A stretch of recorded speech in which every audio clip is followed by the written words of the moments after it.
আমরা মানুষকে বলেছিলাম যে আমরা সুশাসন দেব।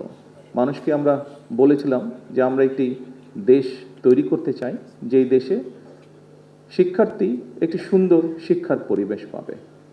আমরা মানুষকে বলেছিলাম আমরা একটি দেশ তৈরি করতে চাই যেখানে নারী, পুরুষ, শিশু সকলে নিরাপদে রাস্তায় চলতে পারবে।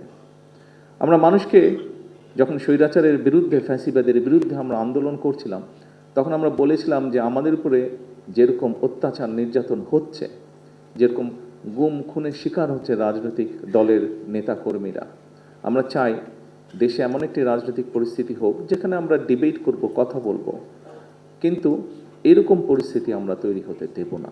এরকম অনেকগুলো আমরা কথা বলেছিলাম। প্রিয় নেতৃবৃন্দ, যেই কথাটি বলছিলাম, যুদ্ধ একটি শেষ হয়েছে, এখন আরেকটি যুদ্ধ শুরু হয়েছে। কি সেই যুদ্ধ? সেই যুদ্ধটি হচ্ছে আমরা মানুষকে যে কমিটমেন্ট দিয়েছিলাম সেই কমিটমেন্টগুলোর বাস্তবায়ন করা। এবং আপনারা খেয়াল করে দেখবেন, প্রত্যেকেই আপনারা এখানে 12 তারিখে যে নির্বাচন হয়েছে সেই নির্বাচনে আপনারা মাঠে ছিলেন। আমি বলেছিলাম যে নির্বাচনটি কিন্তু কঠিন হবে। আপনারা প্রত্যেকেই পরতে পরতে সেটা কিন্তু অনুভব করেছিলেন। মানুষ আমাদের দলের পক্ষে, আমাদের ম্যানিফেস্টোর পক্ষে আমাদেরকে মানুষ সমর্থন দিয়েছে।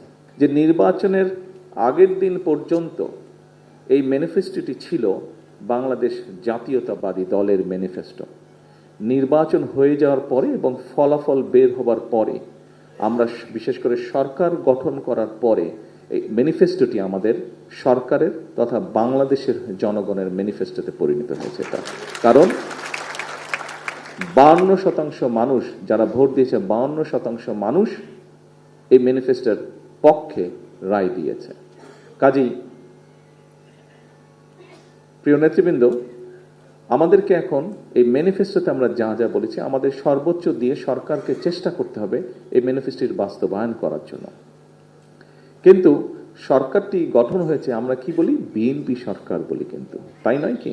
আমরা বলি বর্তমান সরকার বিএনপি সরকার, অর্থাৎ সরকার ঠিকই আছে কিন্তু বিএনপি সরকার।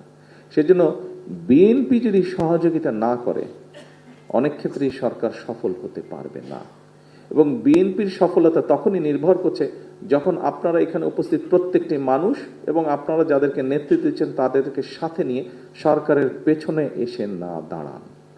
তা এর বাইরেই হলে আমরা সরকারকে কাঙ্ক্ষিত লক্ষ্যে নিয়ে যেতে পারব না। সেজন্যই উপস্থিত সকল নেতৃবৃন্দ, আপনাদের সহযোগিতা প্রয়োজন।